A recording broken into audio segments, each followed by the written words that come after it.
Morning everyone, mga katoto, mga kabayan.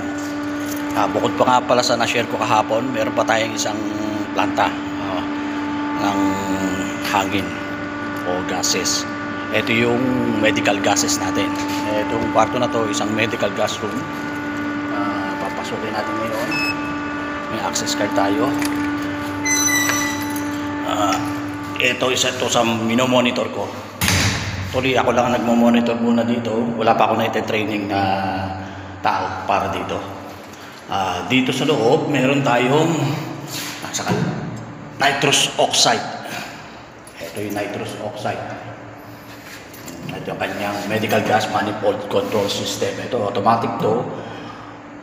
Meron tayong 4 na cylinder ng nitrous oxide. Isa ito right bank, left bank.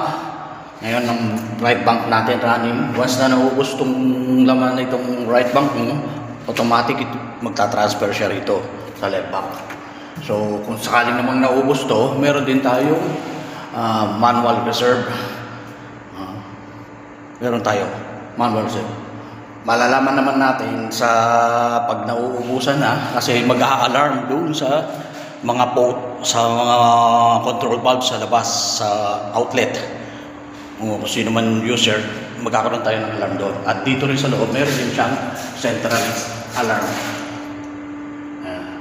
Medical gas alarm system. Ayan po.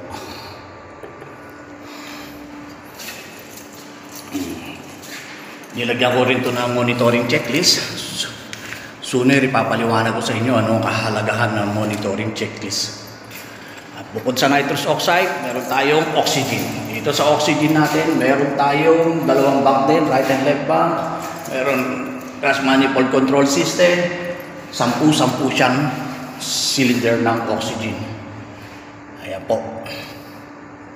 Ngayon, meron tayong operation. Ngayong umaga na to, alas 9. Ang operation natin, 2 sabay, 2 doktor mag-oopera. So, kaya ito ngayon ang minomonitor ko agad-agad. Pagkarating ko dito, binuksan ko lang agad yung bag ng nitrous oxides.